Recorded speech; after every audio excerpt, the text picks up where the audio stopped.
saya akan mencoba untuk memberikan penjelasan tentang praktek pemeliharaan sistem rem.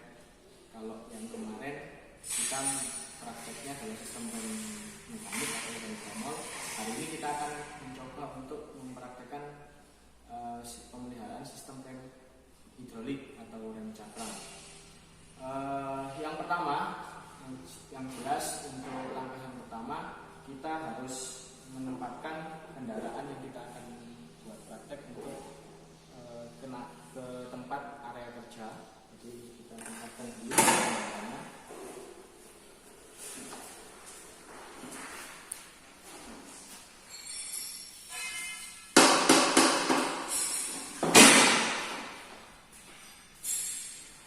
Kemudian yang kedua, kita pastikan alat dan bahan itu sudah tersedia seperti yang kita lihat sekarang.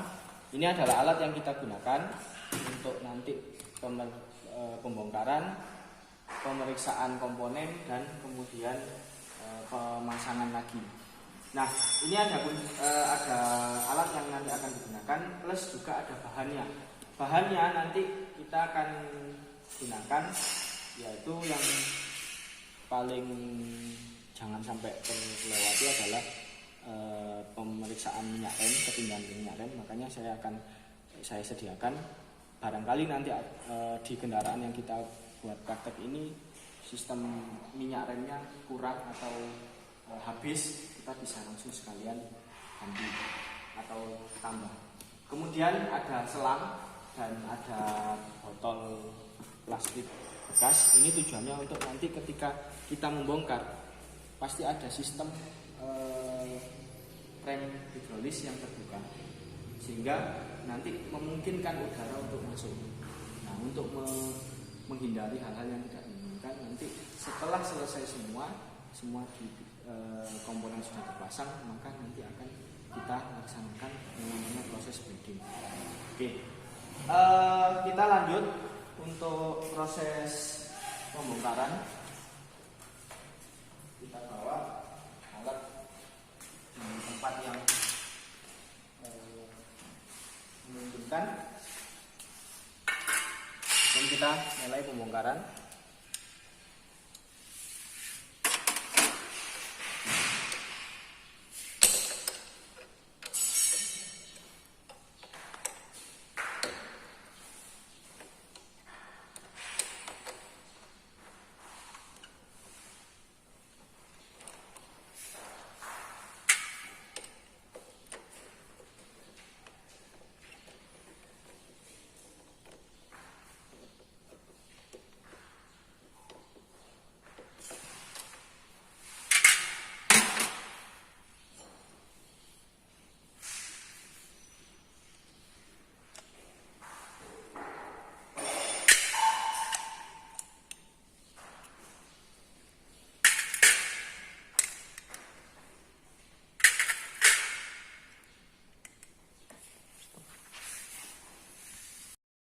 Oke, setelah proses pembongkaran, maka kita ada beberapa komponen yang nanti kita akan periksa. Yang pertama adalah ketebalan kanvas yang nanti kita akan konversikan dengan kita sesuaikan dengan buku manual, apakah ukurannya masih bisa digunakan atau harus diganti. Yang kedua, nanti pemeriksaannya adalah keolengan piringan. Nanti kita akan menggunakan alat ukur dial test indikator. Nah, ini penampakan alat ukurnya. Nanti kita juga akan sesuaikan dengan ukuran buku manual. Dan kemudian nanti kita akan melakukan pengukuran gaya bebas handle rem. Kita juga akan sesuaikan dengan buku manual. Dan yang terakhir nanti adalah pengukuran atau pelaksanaan proses bleeding. Oke, yang pertama kita akan mengukur ketebalan kanvas. Kita mengukur dua-duanya saja kanvasnya. Oke.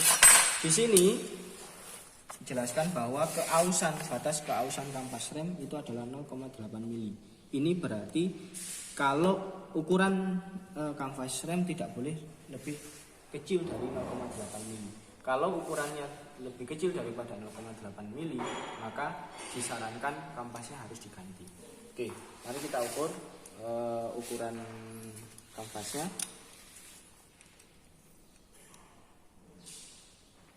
Ini kanvas 1.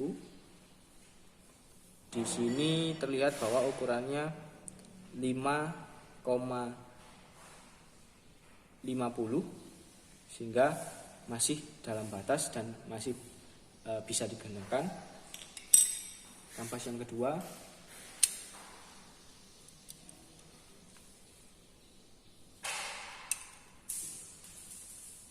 di sini ukurannya 4,95, jadi masih bisa digunakan karena ukuran standarnya yang maksimal 0,8 mili. Itu untuk ketebalan kanvas. Yang berikutnya adalah keolengan piringan. Nah, seperti yang disampaikan pemateri waktu live session kemarin, bahwa cara yang benar adalah kita harus menyediakan dudukan di sini sehingga bisa menempel di sini untuk tempat mengukurnya. Tetapi karena memang keterbatasan waktu dan keterbatasan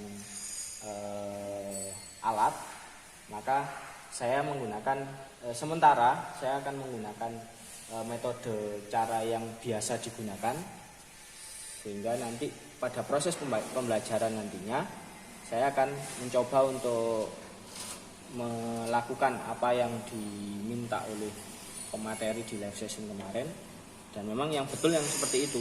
Jadi harus menempel di ini ya, tabungnya skop. Oke, seperti yang kemarin diminta bahwa ketika menempatkan posisinya harus tertekan. Harus tertekan. Setelah itu kemudian kendaraan sedikit diangkat, baru nanti kita diukur. Standar yang diperbolehkan adalah 0,1. Maaf, masih tidak sesuai. Saya paskan dulu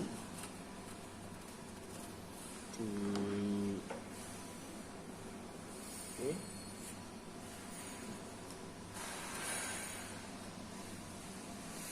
Saya ukur.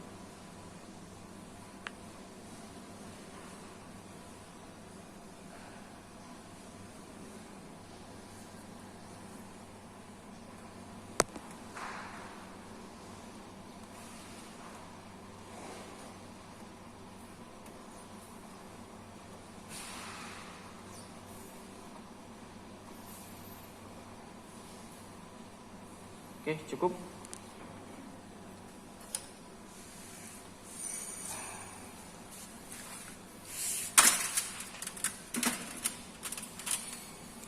Mari kita lihat di sini bahwa batas keolengan atau defleksi disc brake yang diperbolehkan adalah 0,15 mili. Nah, ini yang diperbolehkan. Sehingga kalau melebihi atau lebih besar daripada 0,15, disc brake atau piringan harus diganti. Sedangkan ketika pemeriksaan tadi maksimal untuk keolengan disc brake yang kita dapatkan dari ukuran tadi adalah sebesar 0,10 mili. Sehingga piringan yang kita punya masih bisa digunakan menurut buku manual.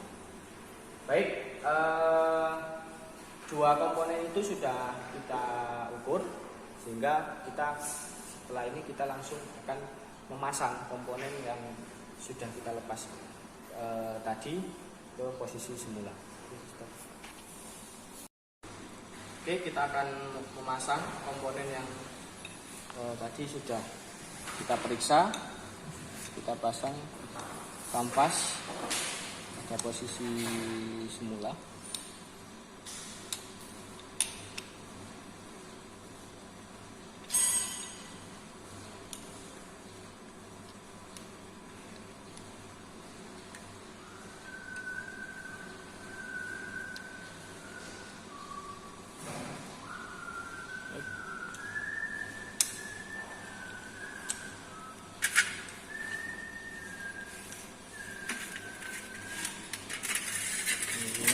pasang terlebih dahulu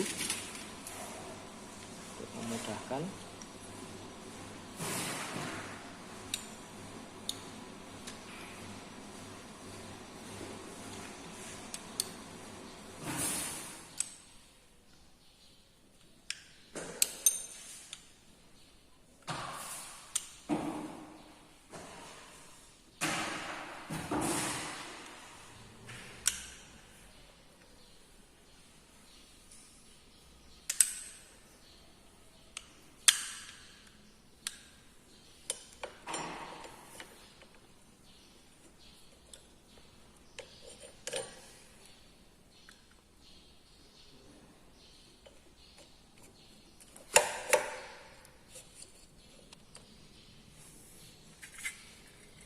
Kita pasang bautnya.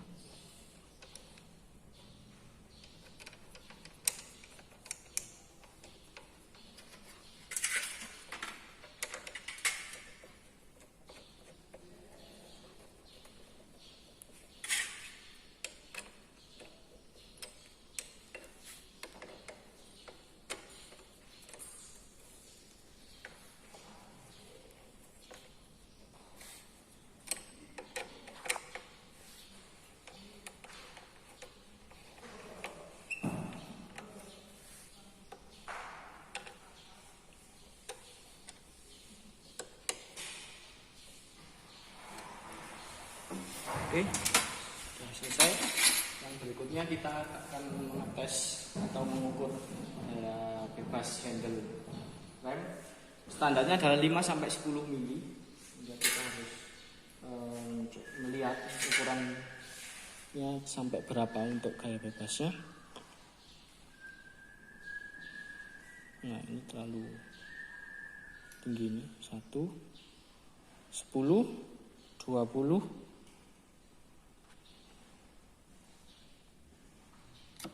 Oke, 10 sampai ya ini 15. Oke, singkat, remnya terlalu dalam ya, karena spelen atau free play-nya hanya 5-10 mili. Kemudian kita coba cek minyak remnya, ternyata minyak remnya habis, tidak ada. Nah, mungkin itu faktor yang membuat free play-nya terlalu dalam. Nah, kemudian kita akan mengisi minyak remnya.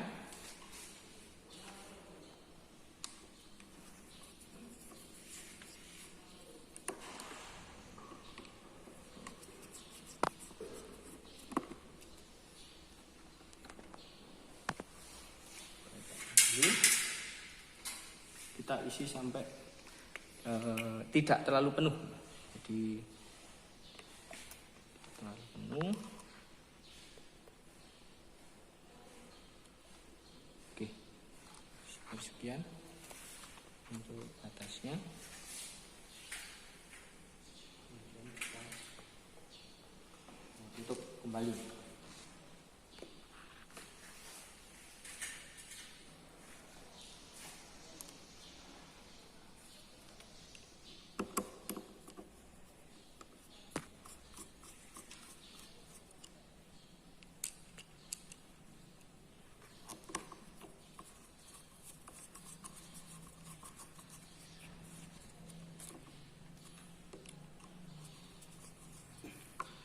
Kemudian langkah terakhir sebelum kita akhiri adalah, karena tadi kita membuka sistem hidrolis, sistem tertutup, kemudian kita paksa untuk membuka karena kita memeriksa kampas, maka barangkali ada udara yang masuk, ya, sehingga kita harus mencoba untuk membleeding, tidak harus banyak, tidak harus terlalu lama, 1 kali 2 kali proses bleeding sudah selesai.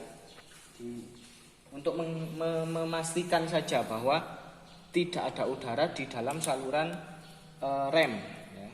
Tidak ada udara di dalam saluran rem.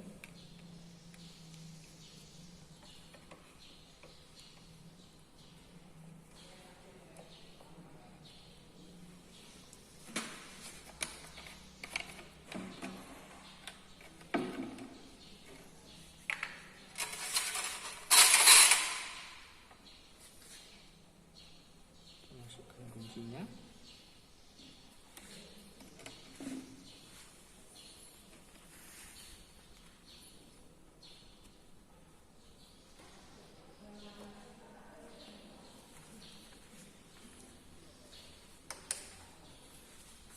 Oke, kita cek.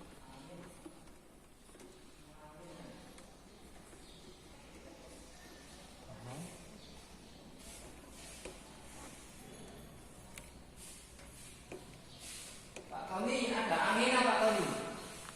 Ada Pak Tony.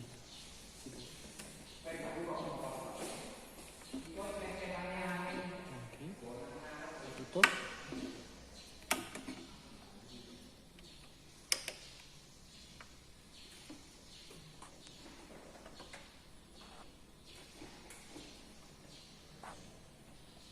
Oke, sudah.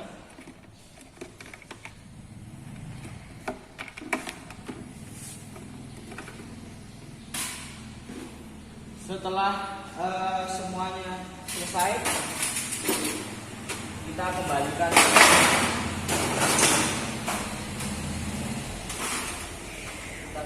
ke posisi semula. Dan proses praktek bisa diakhiri sampai di situ. Mungkin dari saya cukup sekian untuk praktek pemeliharaan sistem rem hidrolik atau rem jangkar. Assalamualaikum warahmatullahi wabarakatuh. SMKN 1 Kepanjen, menyongsong masa depan yang lebih cerah.